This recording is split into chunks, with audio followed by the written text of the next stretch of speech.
Good afternoon and welcome to the second part of this history department's program that is a year-long program focused on the eventful 1619 voyage that landed people who would become a mixture of people both enslaved and free in Virginia. So thank you for being here. For those of you who don't know, I mean, I've already said it's a year-long program, a year-long project. For those of you who don't know, the next one, mark your calendar, is November 15th, and it features Peter Wood, who's going to do something different from all of the other presentations, which focus on generally on a single topic or a single event or and a fixed place in time generally. His topic is different. The title of his talk is Blackout, Shining a Light on 2 Centuries of Forced Illiteracy in the Slave South. So his piece is big. And for those of you who know anything about Peter Wood's first major work, Slave Majority, I'm guessing that you can anticipate something really good. This is his new project. This is a new project that he's working on now that's not quite finished. I'm supposed to talk to you just for a minute about this project, and I'm going to pick up something probably totally inappropriate. I'm going to pick up something from lunch today. I want to start by saying that this project was our chair, Scott Levi's dream. He dreamt this up. Our guest today is an important part of that vision. He's a really important part of that vision.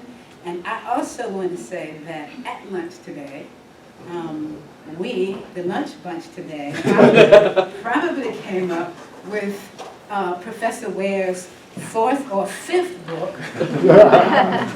We made a decision. We didn't wait on him to agree that we've come up with the topic for the book that he does after these 2 that he's working on now.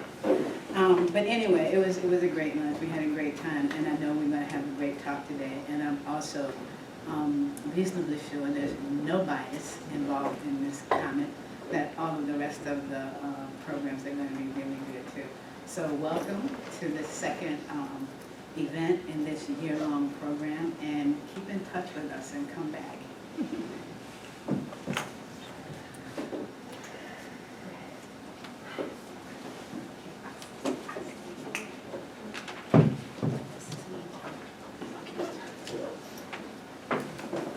All right, good afternoon. It has been imposed on me to introduce Professor Ware, and it's a great, great, great honor to do so. Professor Rudolph Ware is a historian of Africa and Islam. He earned his PhD in history from the University of Pennsylvania, where he was trained in African history, African American history, and Islamic intellectual history. He is currently an associate professor in the Department of History at the University of California at Santa Barbara, and the founder and director of the Initiative for the Study of Race, Religion, and Revolution. His first book, a very popular book, the Walking Qur'an, Islamic Education, Embodied Knowledge, and History in West Africa, explores the history of 1,000 years of Qur'an schooling in West Africa. He is the author of numerous articles on slavery in Islamic West Africa and the Atlantic world. His most recent book, Jihad of the Pen, explores Sufi thought in West Africa. Sufi, that's Islamic mysticism. Professor Ware has been a principal investigator on several collaborative research grants, one of them from Ford Foundation for 2 million Sawyer seminars. He has also been a residential fellow at 2 different French institutes for advanced studies. His research has been supported by a Woodrow Wilson Fellowship as well as Fulbright Hayes. I must add, selfishly, that he left Michigan after, is it 3 or 4 years? 10.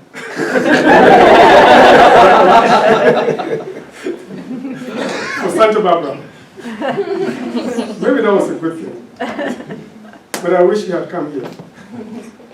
Now, in addition to his impeccable academic work that has made him a celebrity, it took a lot of convincing for us to ask him to reject some invitations in favor of ours. But he's also a public speaker, a public historian, and a community builder. When he was in Michigan, he was instrumental, and I know this personally, in uniting the African American Muslim communities with the diaspora, West African diaspora Muslim communities in Detroit. And I saw this personally. So he's a community builder. When he accepted to come here for this talk, Professor Jim Genova, who is not here with us today, suggested that we invite the Senegalese and Mauritanian communities to come and join us. A very good outreach opportunity. I initiated a conversation, and 2 of the leaders I spoke with in those communities told me that they have heard a lot about him. But I later reflected on the possible logistical crisis I would bring to the Oval Office in Dallas Hall if dozens of West Africans show up with the West African style of hospitality. We cannot contain them. I therefore unilaterally canceled that option. I hope I'll be forgiven. No. It was a good decision, especially when I learned from reliable sources that he went to the University of Pittsburgh to give a talk, and a large number of crowd came uninvited, holding his book, The Walking Qur'an, not only for his autograph, but also to hold conversations with him. Will someone stop me before I turn myself into the uninvited speaker? Well, I will stop myself and direct your energy and attention to the person who deserves it most, Professor Rudolph.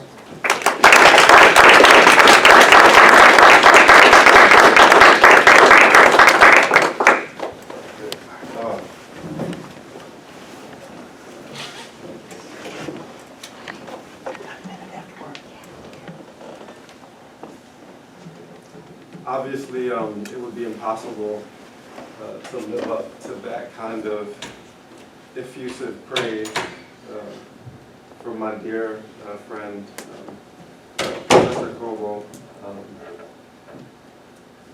I think that there isn't a West African griot. No praise singer could offer me a better introduction than that one. Let's just head right into the material, and we'll start with this theme that you guys are going to be engaging over the course of the next year, 1619 and beyond, explorations of the Atlantic slave trade and its American legacy. The short talk that I'm going to give today is drawn from a book that I'm preparing entitled The First Atlantic Revolution, Islam, Abolition, and Republic, circa 1776. And I'm going to do something that I never do, which is to just read something to begin the talk, just to help you frame what today's talk will be about. This talk is about a revolution that takes place in the Senegal River Valley beginning in the 1770s. And at the end of the 18th century, a group of intrepid revolutionaries overthrew a centuries-old monarchy. They forged a new state, one without kings, that was committed to principles of essentially representative rule. This revolution did not take place in France, it didn't take place in the American colonies, it didn't take place in Saint-Domingue. This revolution, which transformed the Atlantic world and which sought to redefine principles of just governance for modern states, took place in West Africa. and it took place in Islamic West Africa. And not only did it reconsider all of the inherited legacies of monarchy the same way that the American Revolution would, the same way that the French Revolution would, but it also cast into question all of the fundamental questions of human liberty, which would become the core of the Atlantic Revolutions. And unless you've read chapter 3 of my first book, The Walking Qur'an, it's very likely that today's lecture will be the first that you ever hear of this revolution. So embedded in the history that I'm going to tell you is also an argument about why this specific history has been hidden from you, about why this story of African Muslim revolutionaries who sought to end the institution of slavery itself and to end monarchy and provide alternative political visions, why that has been something that's been kept from you. So this is for sure an exploration into the Atlantic slave trade, but it's an also exploration into its American legacy, because this revolution is not simply Atlantic because it took place in the Senegal River Valley on West Africa's Atlantic coast. It's also Atlantic because, as you will see in today's talk, this revolutionary movement informed the modern European abolitionist movements, and through the enslavement of anti-slavery soldiers, this movement spread through slave barracks all throughout the New World in the 1770s, 1780s, 1790s. And y'all are thinking, this guy's crazy. What does he possibly have to back that up? We'll start on the American side of things. This is from an 1840s text by an evangelical Christian. The book is entitled Pro-Slavery Interpretations of the Bible That Are Productive of Infidelity. It was amassed by a scholar who was convinced, this is before the Civil War, mind you, that trying to proselytize to enslaved Africans by telling them that they could serve their white masters in heaven just the same way that they had served their white masters on earth was unlikely to be a very persuasive argument for enslaved black folks before the Civil War. So he gathered up a series of materials to try to make an argument against using Christianity as a weapon to enslave people. And in one of these, he relates the story that had been told to him by a man about a Muslim standing on a Savannah slave dock in 1806, and I'll just read it. In the year 1806, on the arrival of a slaver from the coast of Africa, John Doherty went to the city of Savannah to buy slaves. After several hundred had been sold in lots and single as suited the purchasers, a middle-aged man was put upon the stand who wished to make a communication before he was sold, the purport of which was that he was a Mohammedan, and that whenever the hour of prayer and other devotional duties came, he must have time to attend to them. Mr. D, who had lately embraced religion and seemed to be zealous to promote the cause, gave the highest price for him, feeling confident within himself that he would soon convert him to the true faith. Taking him to his plantation, he built him a hut and assured him that he should be allowed the time he required, and in addition should have every opportunity to attend all the meetings of the Christians. The Mohammedan slave for a while attended these meetings and learned something of Christianity without, however, discontinuing his former devotions. At the expiration of about a year, his master, who was intent on his conversion, asked him formally if he did not prefer Christianity to Mohammedanism, and if he would not openly renounce the Prophet and acknowledge Jesus Christ. The slave asked if the Christian religion allowed one Christian to hold another in slavery and their children after. The answer, of course, was in the affirmative. The Mohammedan replied that the religion of the Prophet did not allow that. The result of all was this slave, in a land of Bibles and gospel ministers, daily said his prayers, performed ablutions, made his prostrations, and at an advanced age died, declaring that God was one God and Muhammad was his prophet.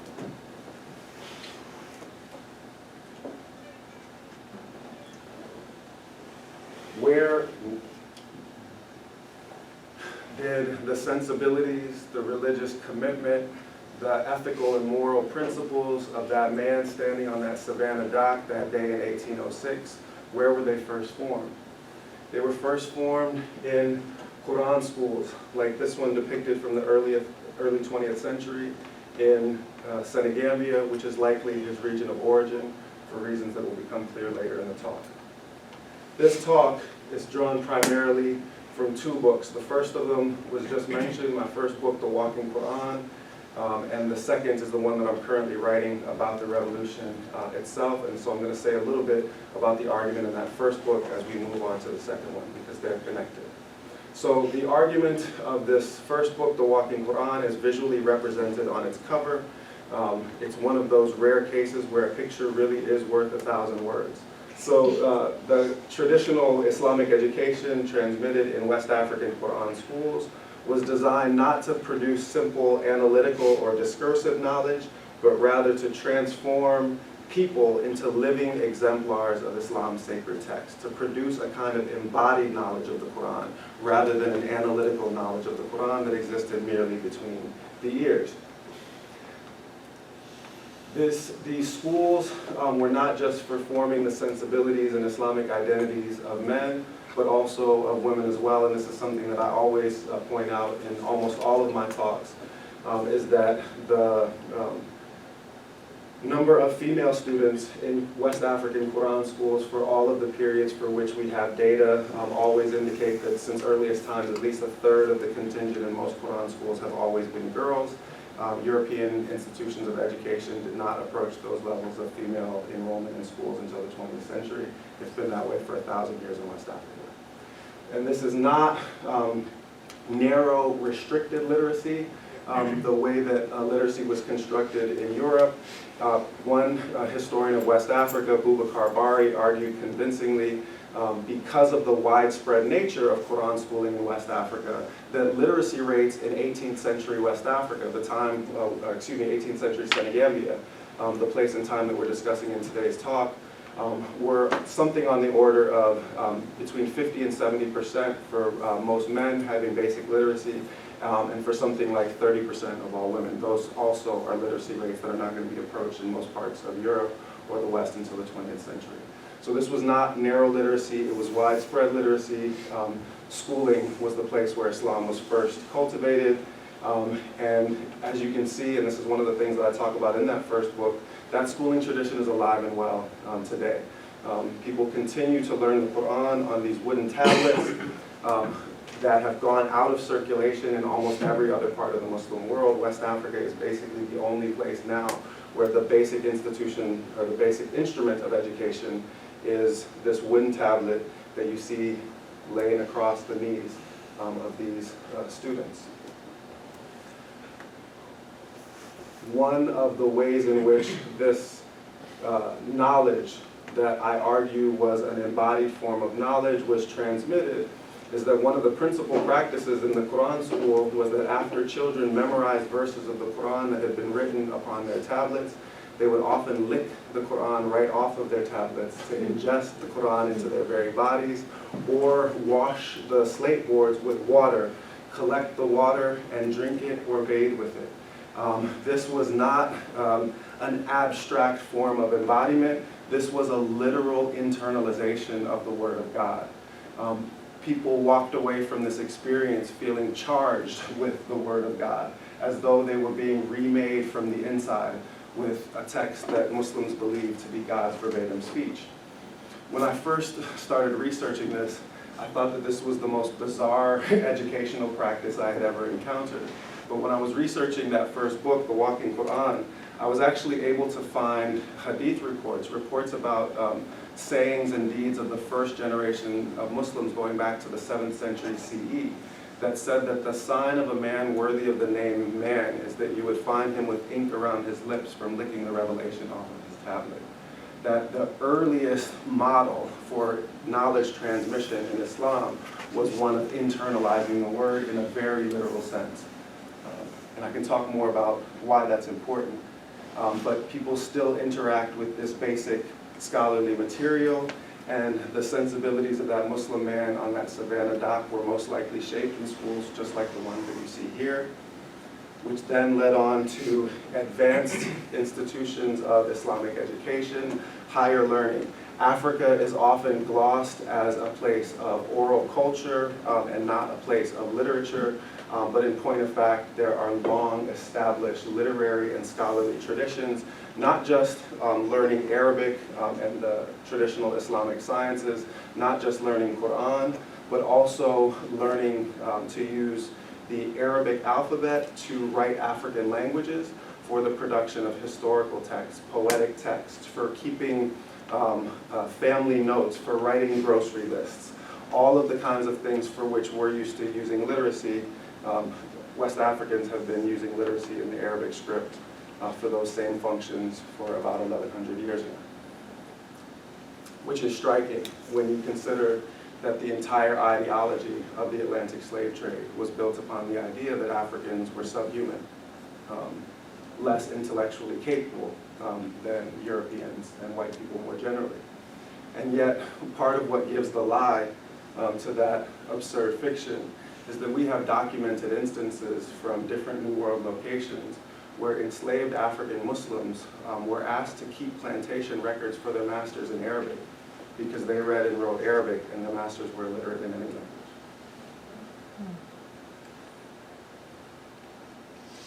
So here's this argument about literacy that is not just about texts, but that is about bodies.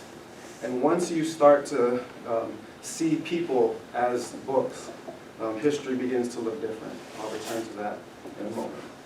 So if the argument of that first book can be represented visually in this way, it can also be represented visually in this way.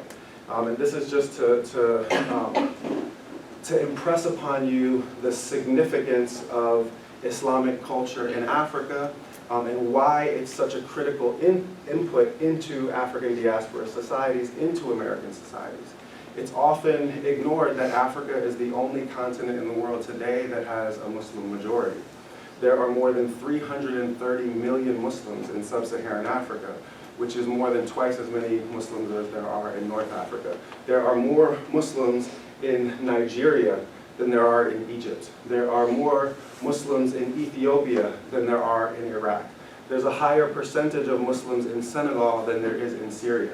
I could go on and on listing statistics, but usually when we as historians think about Africa, we don't necessarily think about Islam, unless you're taking Professor Kogel's course on Islam in Africa. And hopefully he's battering you with statistics similar to those that are presented here. If the argument of the book can be represented in this way, it can also be represented in this way, which is a 16th century Persian miniature that represents Bilal, an African who was the second adult male to accept the religion of Islam, standing on top of the Kaaba, the site of Muslim pilgrimage, and calling people to Islam. A crucial part of the argument in that first book, the Walking Qur'an, is not just that we need to see people as embodiments of text, but that we ought to be paying attention to black people in the history of Islam more generally. And that's a point that even though I'm here to talk about the Atlantic world, is still worth making.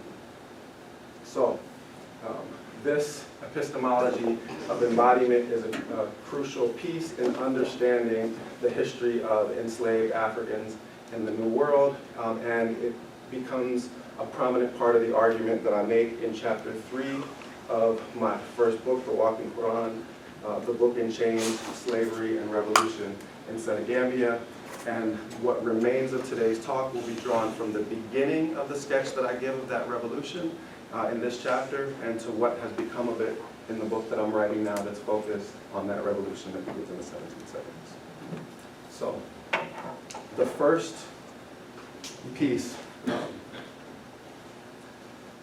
to understanding why I spent so much time in the beginning of this talk talking about embodiment has to do with methodology and how this story that I'm trying to tell became an important story. As I started to see Islamic education as something that was designed not to produce analytical knowledge, but rather physical copies of the text,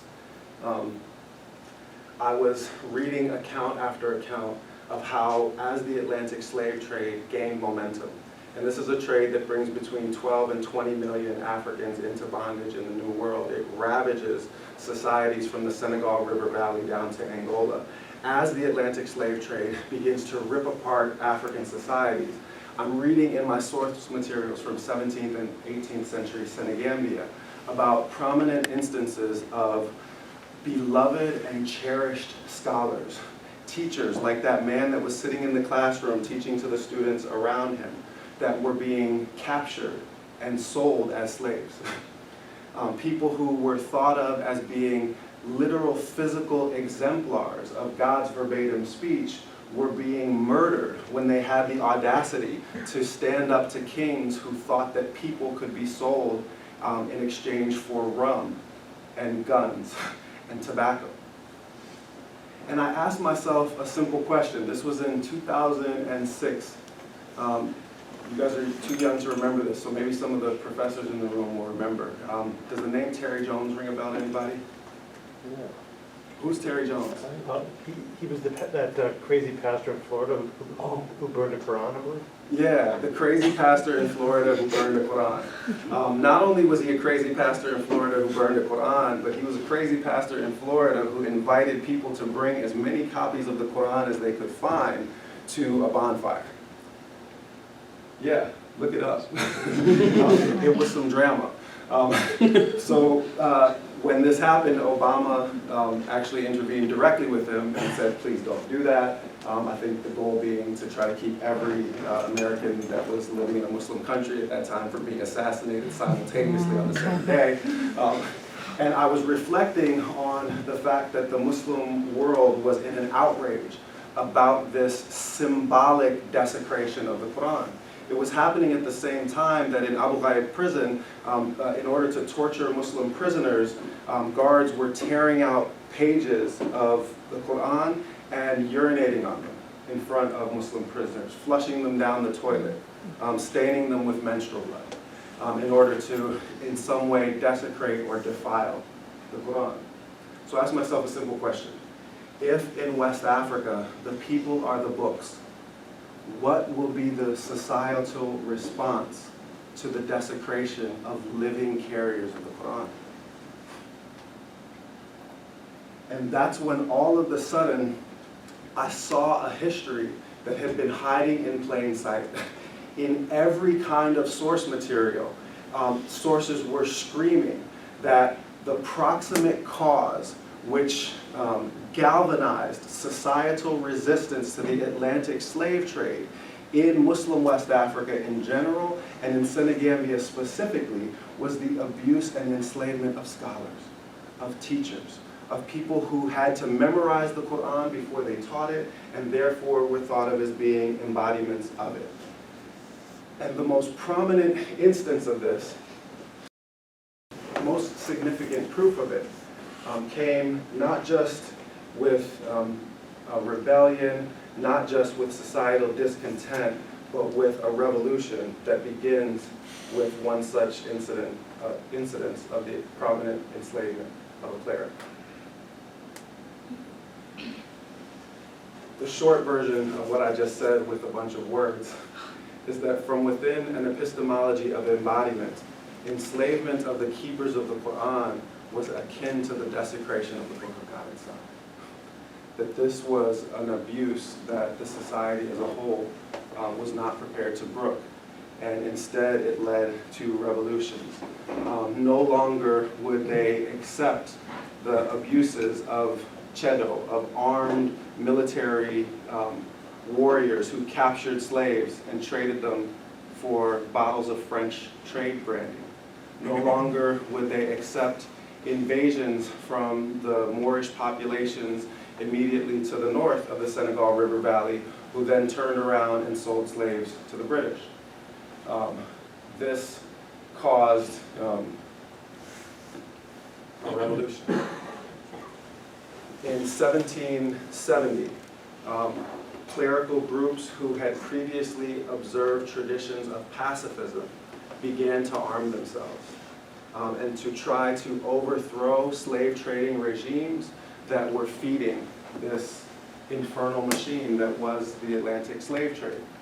They took up arms, and in 1776, which is the date that I gave you for the title of today's talk, they overthrew slave trading kings in the Senegal River Valley in what had been the kingdom of Futa Toro. 1776, it turns out, was a good year for revolutions. But unlike our American Revolution, where we sold out on the question of liberty, and we decided that some people could be counted as 3/5 of a human being for purposes of representation, but would have no legal rights and would be chattel in other cases. In this revolution, the leaders of this revolution attempted to abolish the institution of slavery itself and eliminate it from the polity of Futatoro. Again, what possible evidence can this absurd professor have for this ridiculous claim that he's making in front of all these people, no less? What an embarrassment.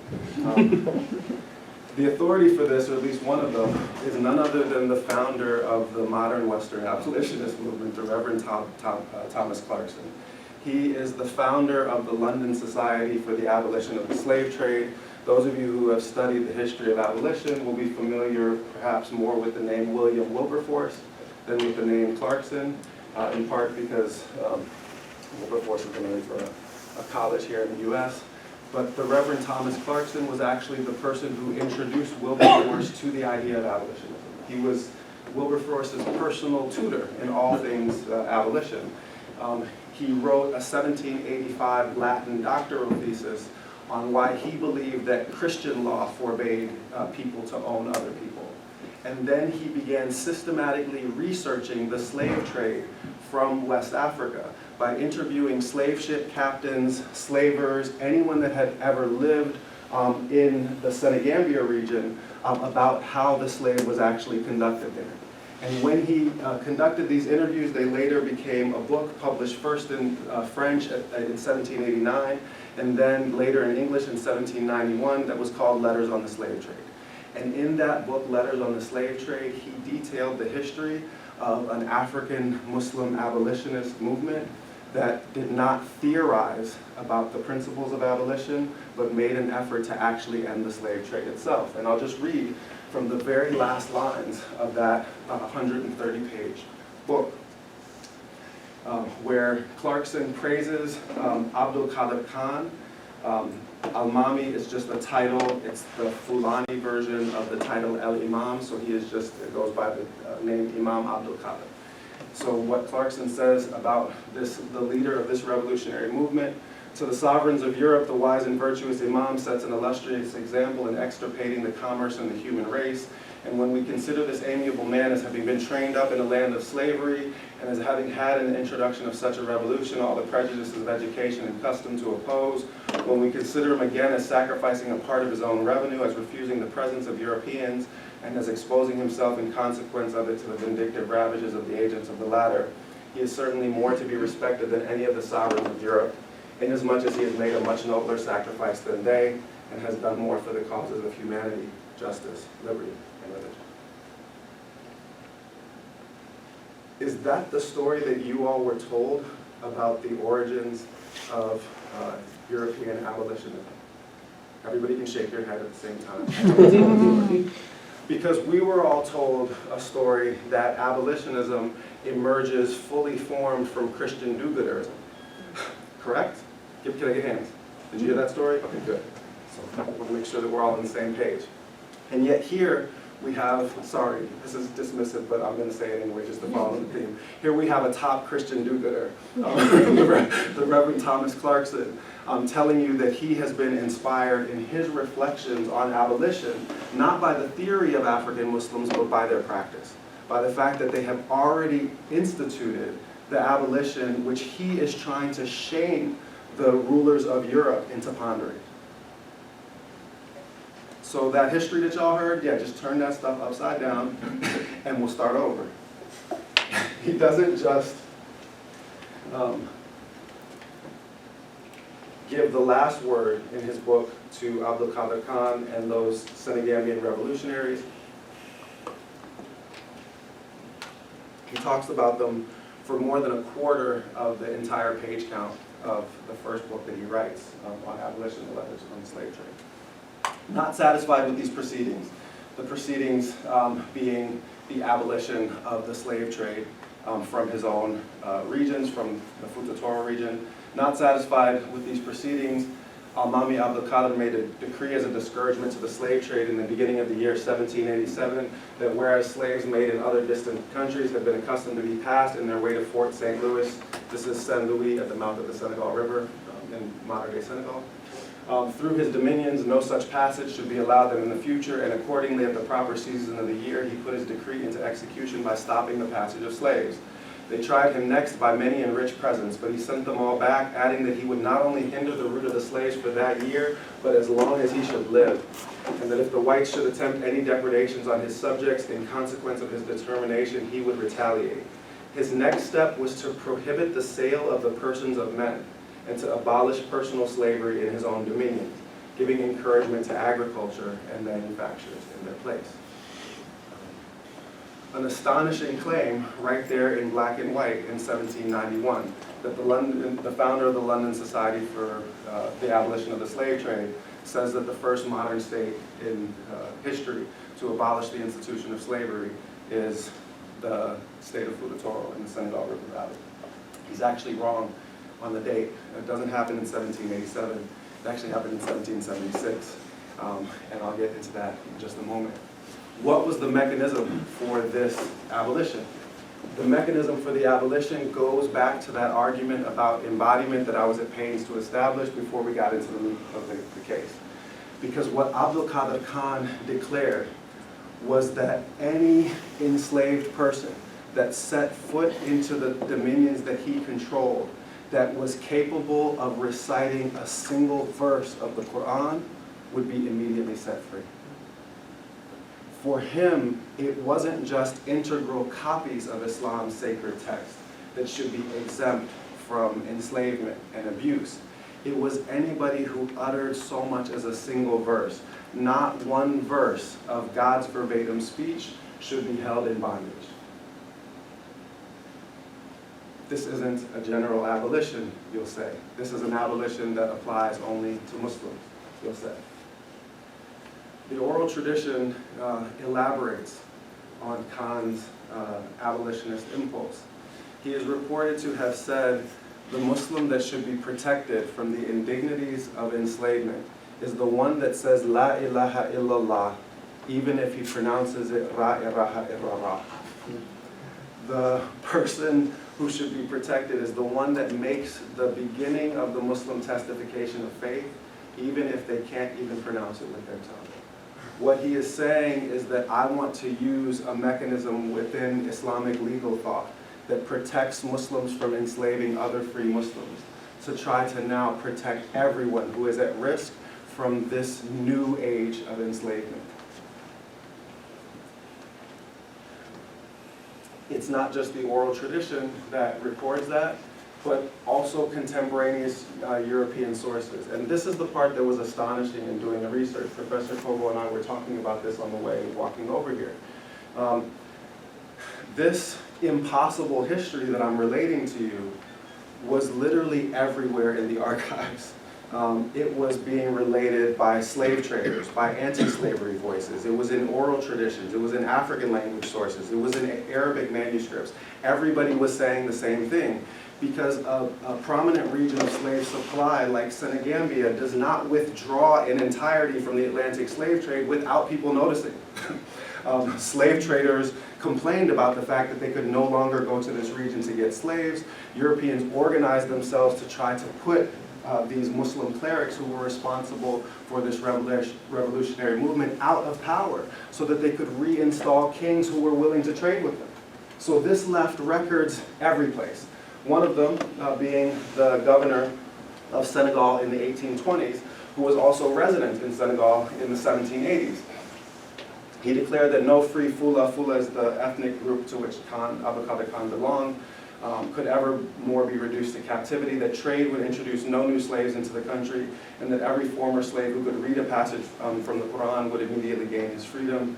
There's just a slight kind of dysglossia in Roger's representation. It's not a slave who could read a passage from the Quran, it's any enslaved person who could recite one, which is everyone. Some verses of the Quran are as short as 3 or 4 words. This was something that was such common knowledge that it was often related only in passing. This impossible abolition was just mentioned while you were trying to talk about other more important things. So this is the last British governor of Senegambia, and I'll make just a small point about methodology after I read it. This is the last British governor of Senegambia, Governor Maxwell, who after the British abolition of the international slave trade in 1807, just makes a comment saying that relations with Futa Toro, relations with the Senegal River Valley have improved since the British abolition. He says, it may be here necessary to remark that there's been greater facility in negotiating with Almami and less probability of again having disputes with him in consequence of the abolition of the slave trade, a commerce which that prince always opposed as being contrary to the laws of his religion and the means through which several of his subjects, followers of the Prophet, were led into captivity. There's no way in a short talk to present all of the different pieces of evidence, but from the 1770s all the way through the end of this revolution in 1806, and keep 1806 in mind when you picture that man on that Savannah dock. But this revolution is an active movement from 1770 to 1806. There are literally scores of accounts left by slave traders, anti-slavery voices. There's a long 300-page account that's written by a French botanist who speaks Wolof fluently and lives on the mainland for 3 years at the height of this revolutionary movement, and he describes this. Everybody knew about it, and that stuff has been hidden from y'all systematically for the past 230 years, precisely because it does not correspond with our narrative in the West as to where freedom comes from. That story is supposed to be one that excludes the substantive participation of black people and especially of Muslims, because what do Muslims know about freedom?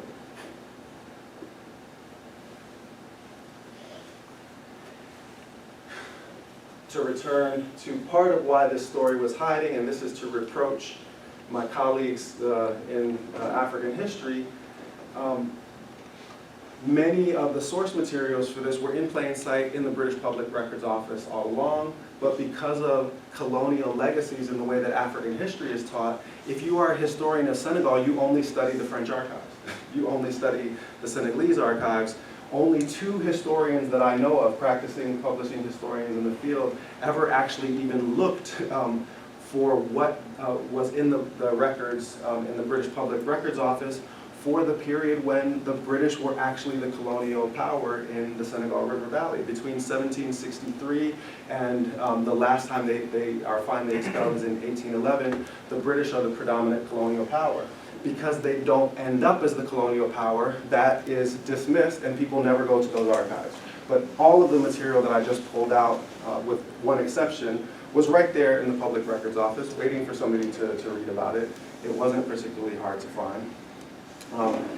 But the challenge is that we really do have to struggle methodologically to try to seek out the voices of those Africans who have been silenced by the violence of the Atlantic slave trade itself and by the subsequent historiography, by the writing of history that seeks to exclude black people and particularly African Muslims from having any kind of substantive voice. Think about how hard it was for a man like that man at that Savannah dock in 1806 to have any part of his life recorded, when he's been stripped naked, put in the hold of a slave ship, shipped thousands of miles away from everything that he's ever known, and sold. As historians, we need to not just look for these silenced histories, but we need to be methodologically innovative in looking for traces of enslaved Africans, because the entire power structure of systems of slavery is designed to keep them from being able to leave traces that we can record. If we don't have affirmative action, positive effort to offset the power dynamic that inheres in the archive, then we reproduce the violence that silenced them. Everybody is getting all nervous because this is so heavy and so such heavy material, so I'll tell a joke. It's a joke that highlights the point that I was just making. Any Chris Rock fans in the audience? Raise your hand. Why y'all get so shy? So let me just be clear. Like y'all are sitting there like I'm a professor, but and I am. But I was raised in an African American rhetorical tradition that prizes call and response. Like if y'all just sit there like this the whole time, I'm gonna get bored up here. So like just feel free to smile, feel free to say, amen, that kind of thing. So Chris Rock. What's the best Chris Rock stand-up? Bigger and blacker? What do y'all like? Okay. I'll give you a Chris Rock. Old SNL stuff. The old SNL stuff. Yeah, when they let him on, right? I mean, they kind of like didn't really let him get much work in. So Chris Rock has this bit about an enslaved carriage driver, okay?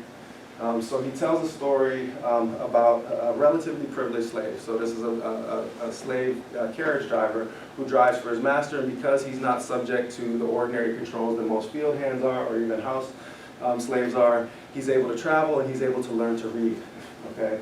Because he's traveling from plantation to plantation and his movements can't be easily surveilled. So he's learned to read. Now, learning to read is obviously a dangerous thing. Why? Because there are laws against black people learning to read. So this is something that he has to conceal. One day, he's driving his master into town.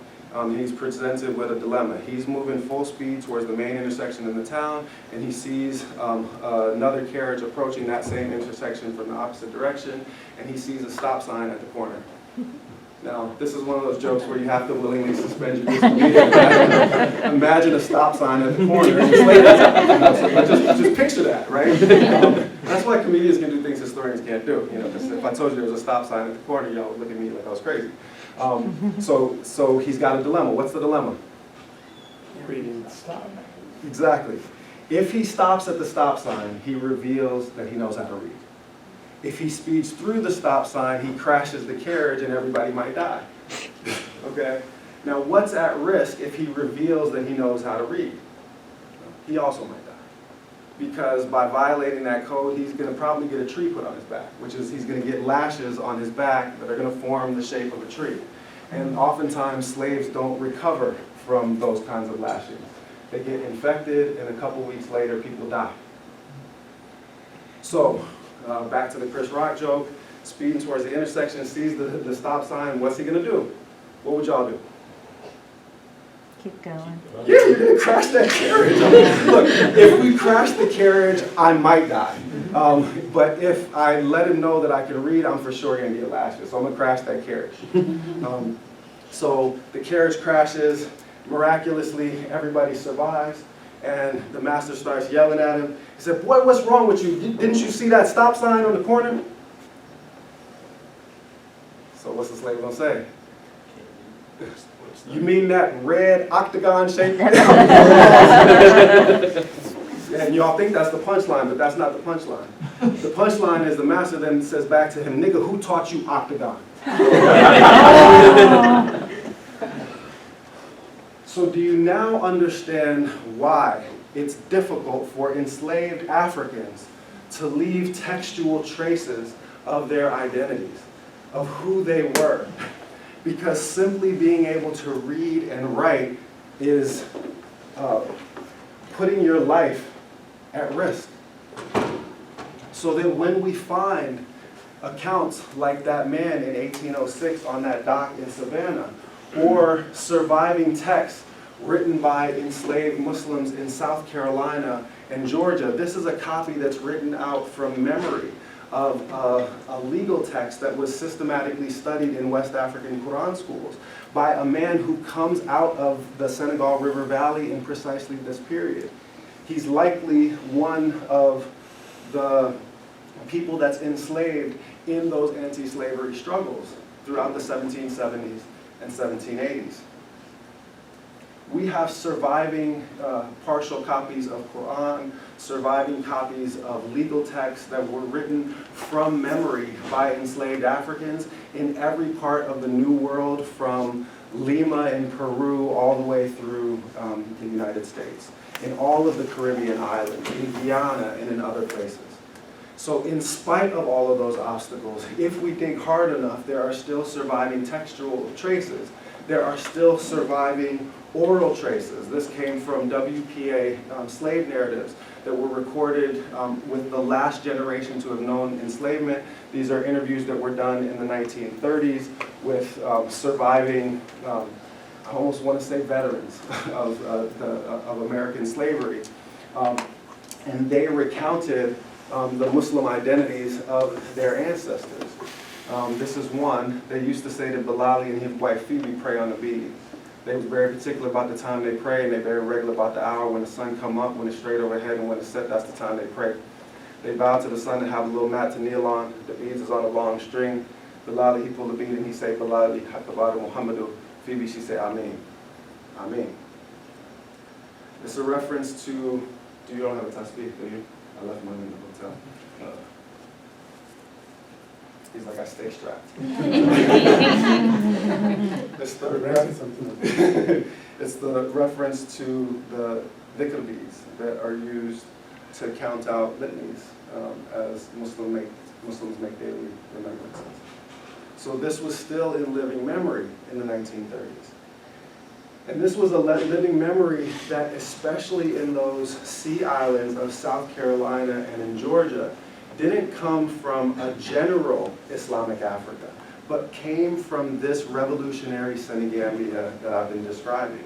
Because the Atlantic slave trade itself functioned in patterns that there are periodic bulges where large numbers of enslaved people come from one region of slave supply to one region of slave demand.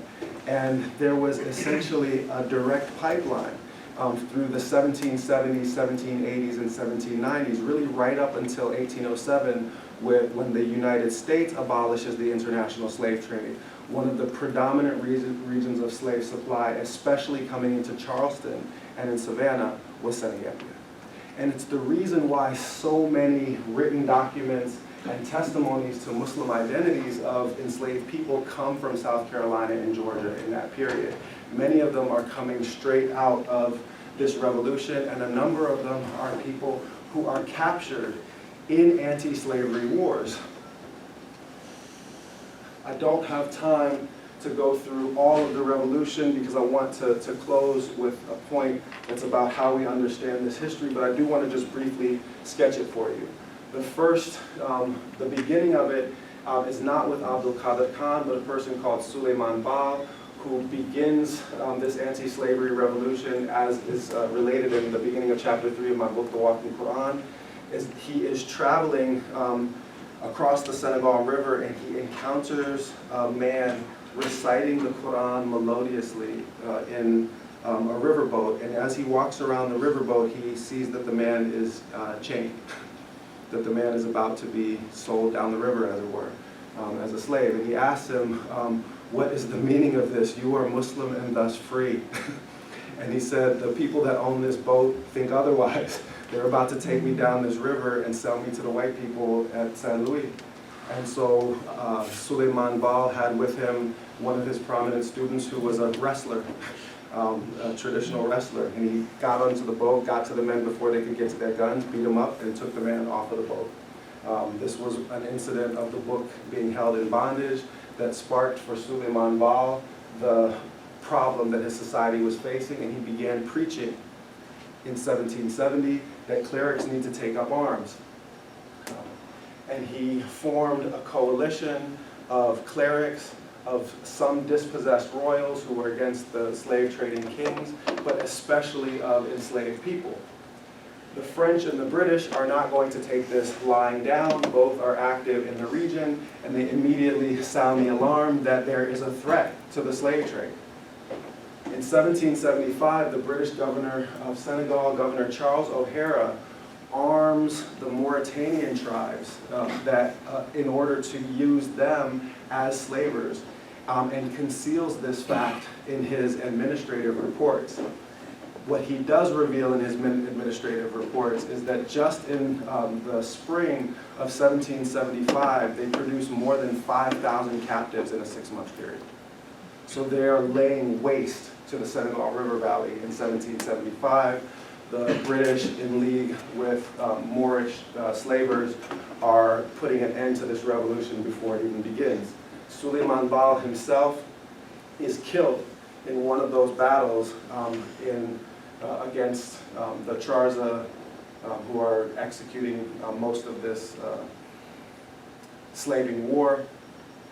And at that time, Abdul Qadir Khan is elected as the first imam of what people hope will be a new republic.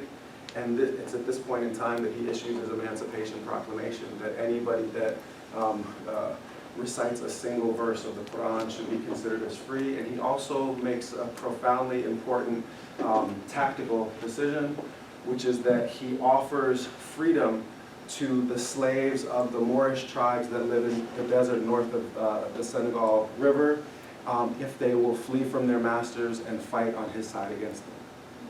You guys hear about this one? You guys think of that as the Lincoln move, right? Right? You think of that as the Lincoln move, that you issue an Emancipation Proclamation in order to weaken a political enemy that relies on the institution of slavery as the basis of its political economy. Yeah, Lincoln ain't the first one to come up with that. It's actually a very old move in Atlantic Africa. The first time that you see it, or at least the first time that I see it in the recorded history, is with Ana Njinga in what's now Angola in the 1620s. She offers freedom to the slaves of the Portuguese if they will come to her side and fight against the Portuguese. So it's a fairly common move. Khan issues that Emancipation Proclamation, and he turns a war that is going against these revolutionaries into one that's going for them. He now takes the fight into the desert, and he takes the fight right down to Fort St. Louis. He issues an embargo so that he starves the French traders. They can't even get grain, much less get slaves.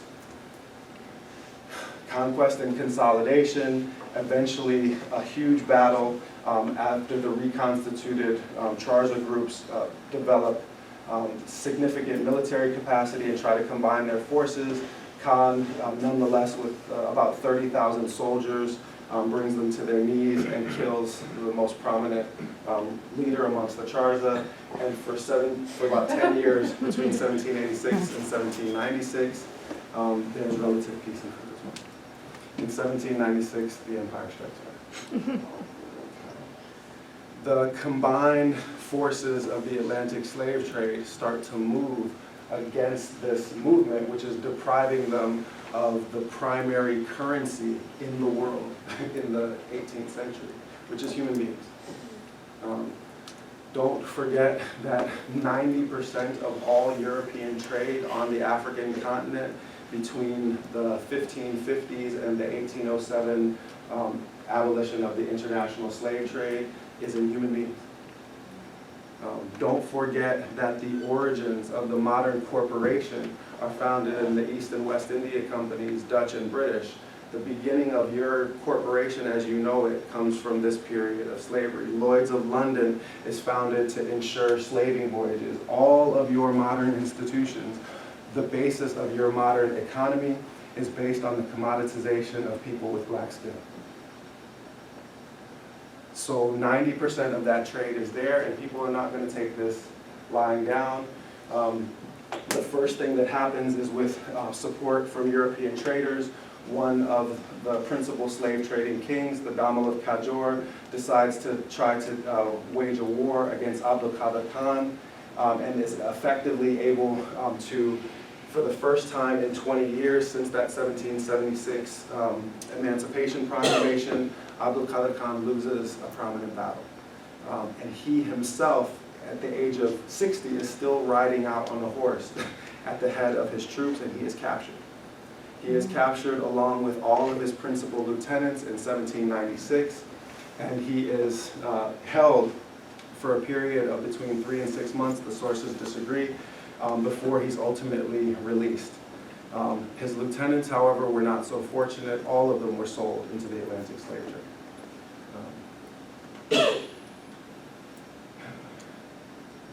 When I was working my way through this story, I had about 3 weeks at the British Public Records Office in Kew, outside of London.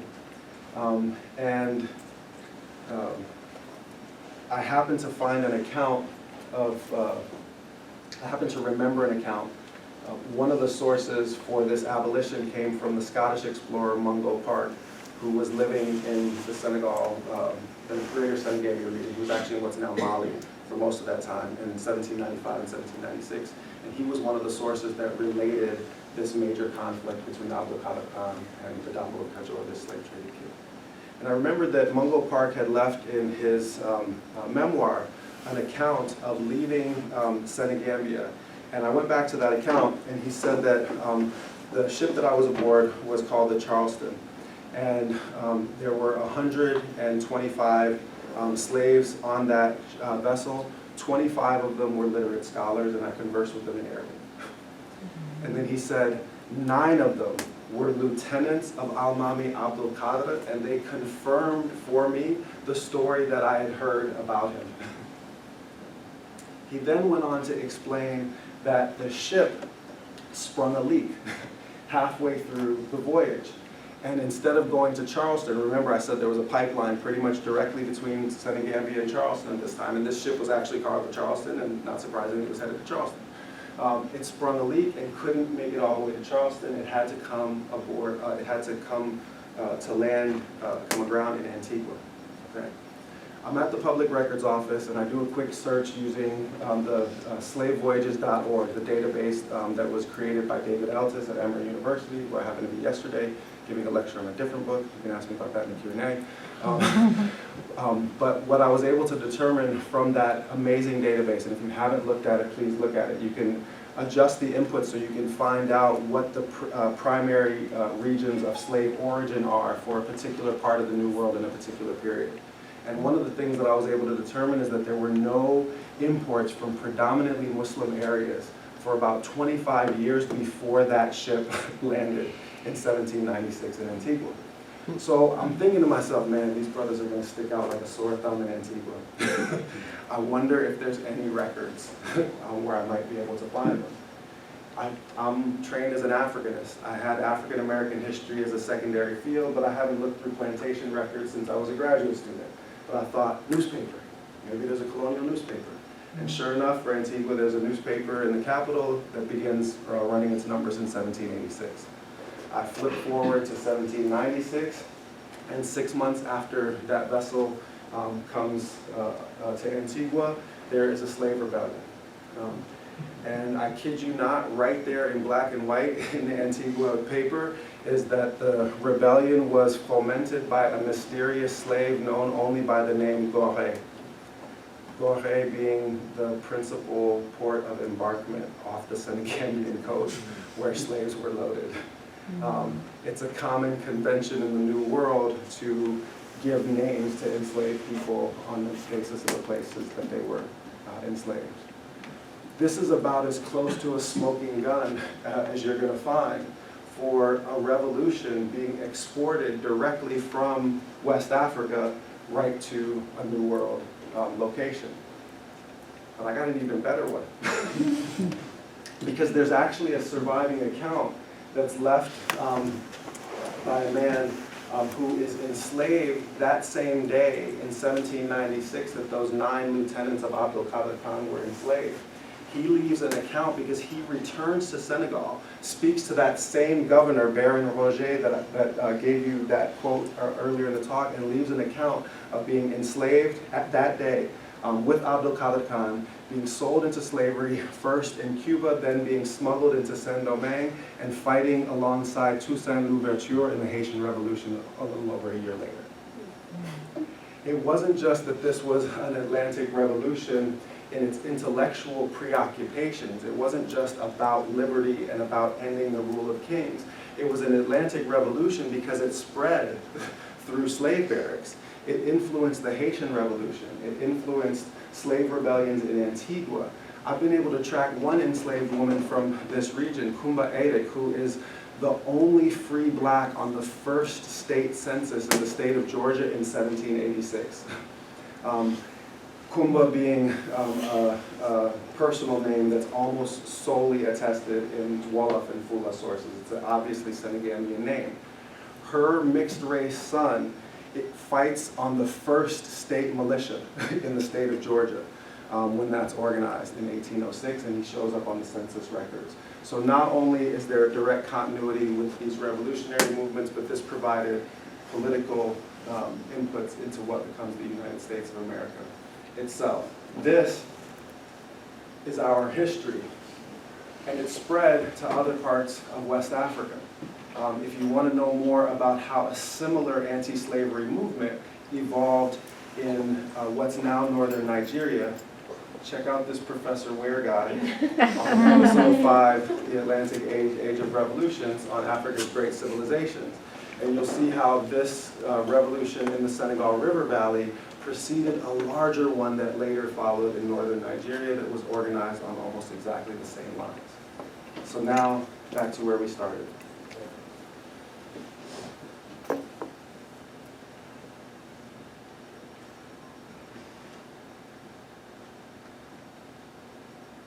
You're being asked to reflect over the course of the next year on Atlantic histories and their American legacies, and the ways in which the transatlantic slave trade has shaped who we are.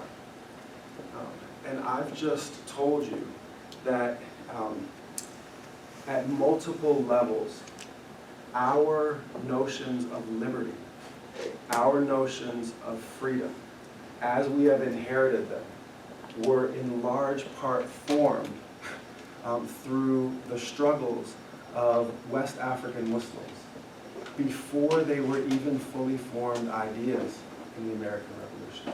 Before the French Revolution takes place in the 1780s, there is a revolutionary experiment taking place in Senegambia that's already 10 years old. As you engage in this interrogation of our past, ask yourself why. If liberty is something that is so crucial to our self-identification, why has it been so systematically important to exclude Africans and Muslims from the story of how we became us?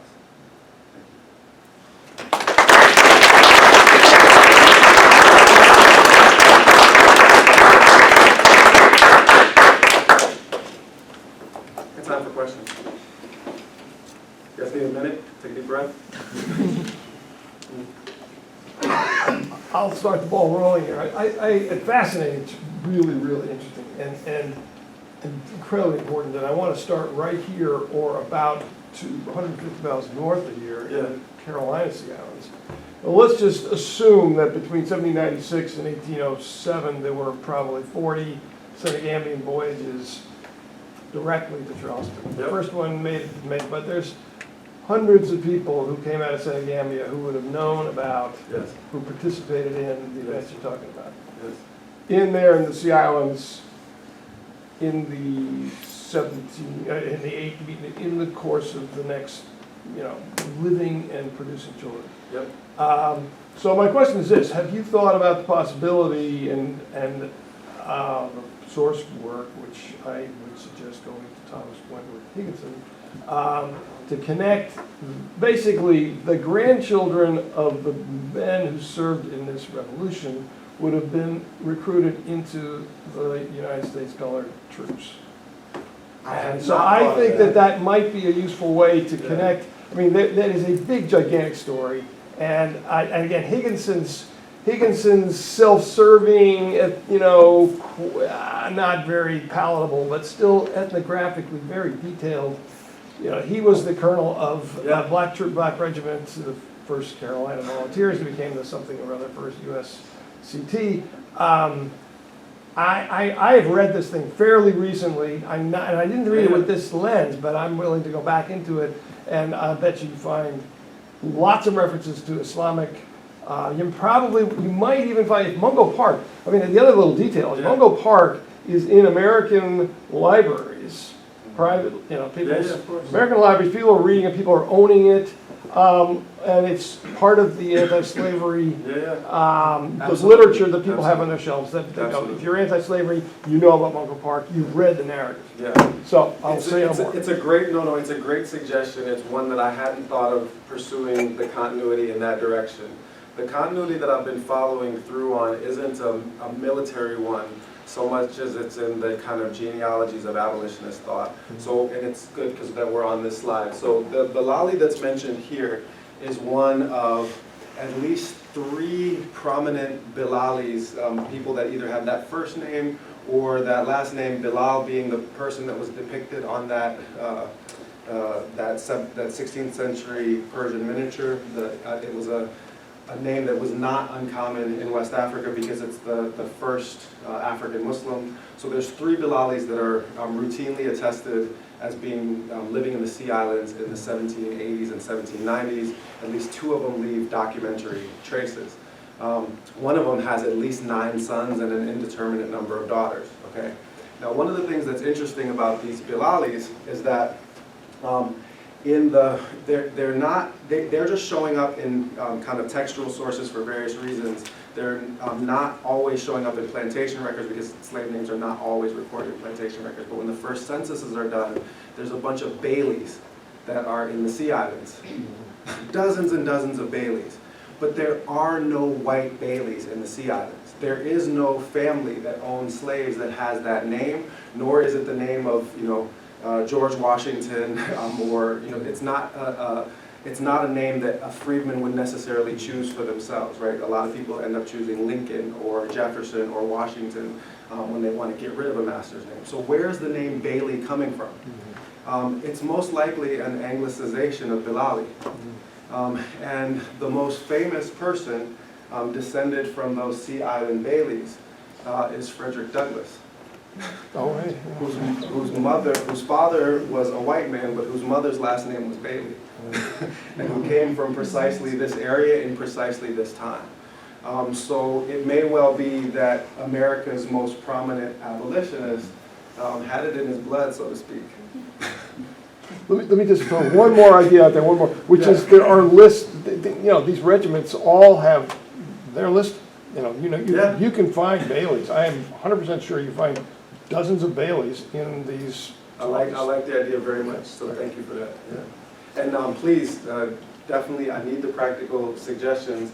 When I started, doing archival research in, South Carolina and in Georgia, after being trained primarily as an Africanist, it was both, exhilarating but also humbling, precisely because of as an Africanist working in Africa, there's evidentiary problems, but they're not nearly the same kind of evidentiary problems as you find when trying to track down traces of enslaved people. Yeah. I want to tell another story that's related to this. Yeah. This sort of started in our last discussion about how much information is in those WP slave narratives that is African history. Yes. And the whole other thing came up the last time, but I want to say to people who are not Africanist, but maybe in religious studies or even American studies or comparative studies, that 20 years ago or more, because of let me just say that I've read all of the narratives, all 33 volumes, and some of those volumes more than once. I think it's 33 volumes. We'll take your word for it. Nobody else I read don't them. know. Everyone says I don't do math. I do maybe arithmetic and not good. So I don't remember. Actually, I just don't remember how many there are. There are 3 series. Anyway.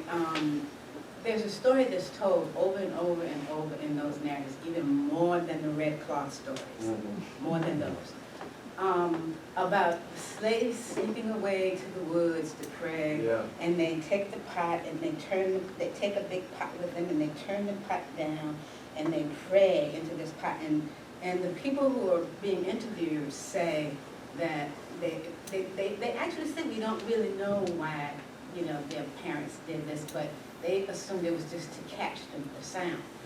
So, 20 years ago, or maybe 15 years ago, I'm reading the Qur'an for related to a whole other story, Sure. but and other holy books. And there it is, the story of turning down the pots and praying into that. It's not something that I worked on. It's not anything I worked on. So I sent the information to the only person I knew who worked on Islam in America, and well, I sent it to Michael Roman. Sure, yeah. And I don't know if or how he's used it, but there's So there's a chapter in Exchanging Our Country Marks called Turning Down the Pie. So he definitely used it in his book.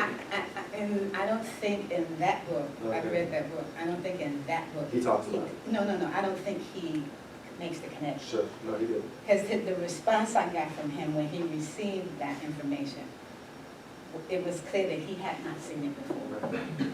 So, but I still don't know how he used it after that. It's just not an area I work in, so Yeah. I need some of his work. It's an extremely important point, one that's difficult to make in a talk that's this short. But one of the implications of understanding the numeric preponderance of Muslims in certain places and times in American history is that you realize that there's all kinds of ways in which elements of Islamic culture are going to become foundational elements of a regional culture. They're not going to be necessarily marked as Islam, they're just going to be so commonplace that just becomes black culture in that area. And I'll just give a personal anecdotal piece that relates to this.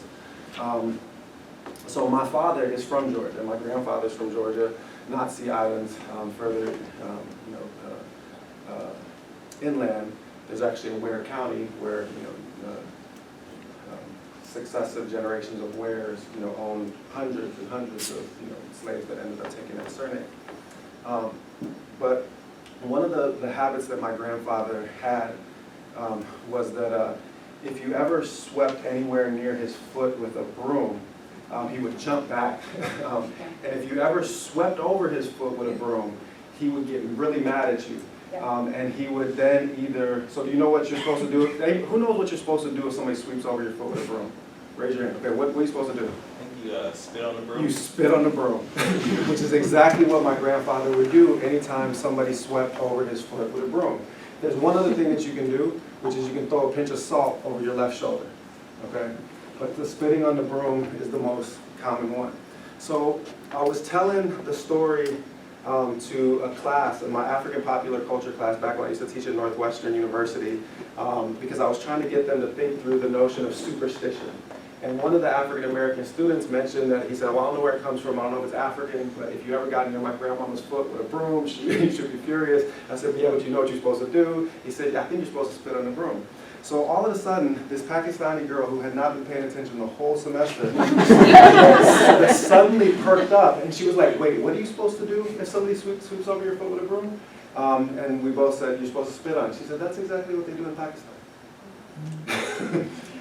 So I explained this to my ex-wife, who was writing a book at the time, a novel, about jinn, about invisible spiritual beings in Islam. And she said, oh, that's an easy one. Jinn are often associated with brooms because jinn are associated with impure places. And in the old world, whether it's in Africa or any place else, you sweep your kitchen and your bathrooms are outdoors, and you sweep those with one broom, and you have another broom that's for the inside of the house because you keep impure things from entering the space. So because jinn, these spiritual, like the genie of the lamp, Aladdin, right? These spiritual beings, the malevolent ones, are attracted to things that are ritually impure, like waste in outhouses or animal byproducts in kitchens. They're often concentrated on brooms. They feed on those things. Why do you think African-American slave weddings, you have to jump over a broom? I told this story once at a conference with an anthropologist who had worked in the Dominican Republic, and she said, yeah, but do you know what happens if the woman's foot hits the broom on the way over? I'm like, no, they say that she'll never conceive children. The reason is that if there's a spiritual being that wants to take her as a spouse and they have physical contact, then she's not going to be able to procreate with a human being. And it's often used as the explanation, jinn possession is often used as the explanation in West Africa, or marriage with a jinn is the explanation for repeated miscarriages. That if a woman has repeated miscarriages, then it's because a jinn is repeatedly having its way with her. She might be producing children, but they're not human. You're not going to see them. So why do I mention this? is that this thing that comes from the broader kind of Islamic cosmological universe that's about relationships between invisible beings and material objects just becomes a general part of African American culture. Nobody knows where it came from, because what the medieval scholars said is that if you fear that a jinn might possess you through your contact with some kind of object where a jinn might be located, that you should use the protective verses of the Qur'an, the last 2 surahs of the Qur'an. You should recite it and spit the saliva onto the broom. African Americans forgot the words but remembered the gesture. And the gesture also evolved, because in addition to the story that you tell about women infertility, probably for the last 2 or 3 generations, there is a version of it that relates to single women. If somebody sweeps over your feet, you won't get mad. Same thing, because that jinn that's interested in you is going to make sure that nobody else gets their crack. Yeah. Anybody got other questions before we get deeper into witchcraft and jinn? We just try not to scare our audience with that story the first time, but hey. Yeah, maybe I can really make things boring. Forgive me if I've got my numbers wrong, because it's been a long time since I've read in the field. But it seems to me, if I remember right, the volume of the trade, the British trade particularly, after about 1770 went down precipitously. And if that's right, is the revolution you're talking about choking down the trade? Yeah, it certainly is choking both the British and the French trades. And the first place that this is written about is by Paul Lovejoy, historian of the slave trade. He writes a piece about it in Outre-mer Revue d'Histoire, a French journal in about 2000. And then he also elaborates on it in a recent book about slavery as well. And they're actually back-to-back roundtables at the African Studies Association this year with scholars discussing his book and mine back-to-back around these questions of slavery, because it seems very clear actually that it's obviously a major factor that's depressing both the French and the British slave trades in these periods. It's also causing people to seek out other sources of slave supply. And in the end, the trade is sort of only established actually right as the international slave trade is abolished by the British. So then the French have a kind of monopoly on it until their abolition becomes more effective in the 1840s. So yeah, it's definitely shaping things. I can't talk about it in this talk, but there's a very similar thing happens in the 1670s. There's a movement that looked a lot like this one, except without the Republican dimension. A first anti-slavery movement that takes place in the 1670s. And there you can actually document that the slave supply almost completely disappears, because it's at the moment, that, or at least for the French, because it's at the moment where the French are first getting involved in the slave trade, and Senegambia is basically their only region of slave supply. So when clerics stop trading slaves with them, they essentially have no slave trade. And it's the reason why they're so invested in reestablishing it right away, because without slave trade from this region, they don't have any slave trade, and without any slave trade, you don't have a modern economy. There is no modernity without slavery. Other questions? Thank you for that. Yeah, I want to ask about the transmission of tradition, Islamic tradition. Yeah. I just finished reading Alex Haley's Roots, Sure. and it talks about like Kunta Kinte, Yep. who was kidnapped into slavery, and then he got married to like another like slave Yeah. woman, like Christian, and then within the second generation, I mean, like his daughter became Christian, and Sure. then just the family lost its like Islamic, Yeah. tradition. Is this like unique experience, or was it like common? So of course, the challenge with the transmission of Islam as a coherent religious system within the institution of slavery is that you don't control your own children, right? So you don't control their physical place of residence, much less their education. Children are sold away from their parents all the time.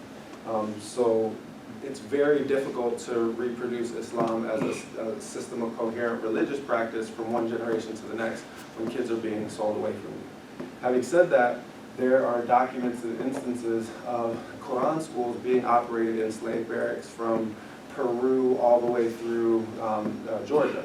And sometimes enslaved Muslims proselytizing, teaching Islam to non-Muslim slaves. So that dynamic was present as well.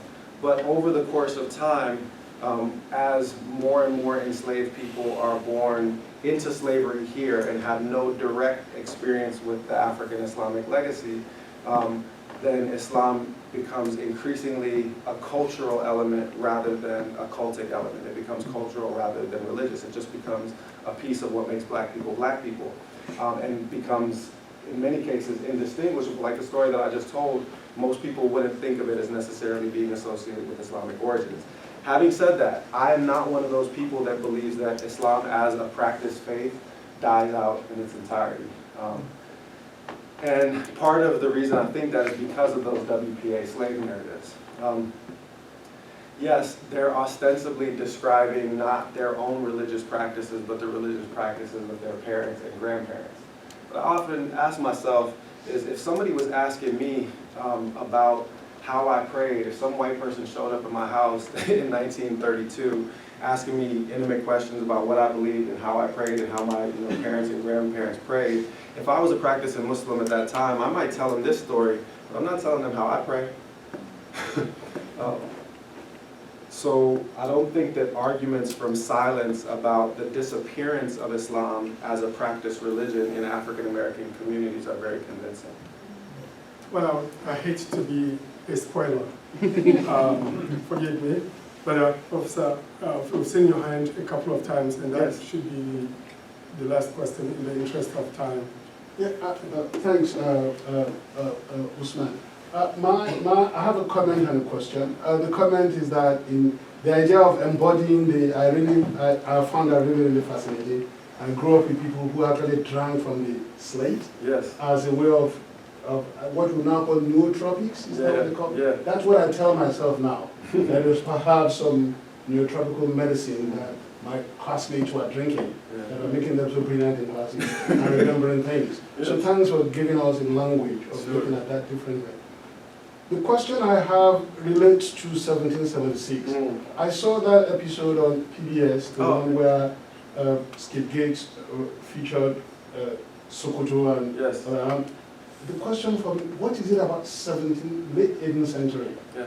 Is that something that Yes. over there, here, Yes. particularly in West Africa, Yes. that I found really fascinating from your experience? What is it about late 18th century? So I've written about this in the introduction to this manuscript in draft form.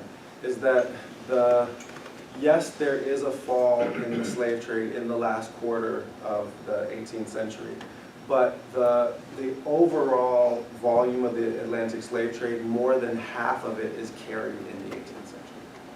So the biggest thing, what I think is ultimately driving the French Revolution, the American Revolution, this revolution in the Senegal River Valley, is that slavery has reached such extraordinary proportion, and it's so fundamentally influencing every single political and economic institution that people are struggling with ethical and institutional responses to this unprecedented moral and political problem. And that's going to get worked out in whatever ethical or cultural idiom is most readily available in these different societies. And the reason why it happens first in West Africa is because this is the place where the wounds are deepest. This is the place that is most systematically victimized by the rise of this trade. And then after that, Haiti. And to a lesser extent, the stakes of liberty have to be redefined. But the one way of looking at American history, there's a really nice piece by U.S. historian Steve Hahn that asks us to reflect on the Civil War as a slave rebellion, right? And if you think about the Civil War as a slave rebellion, one that wouldn't have been successful without the efforts of the enslaved themselves, and then you reflect on the fact that in the American Revolution, that it's actually the Emancipation Proclamation that's offered by Lord Dunmore that accelerates the process of the American Revolution, and it's the flight of enslaved people to the British side to fight against American revolutionaries.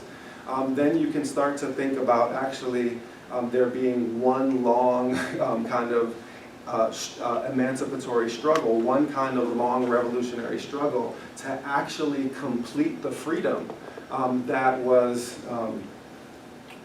struggled for and sought in the 1770s, but wasn't actually, achieved, at least in law, until the 1860s. And for sure, we're still really, really a long way from black people being free in this country right now. On that note, I would like you to join me to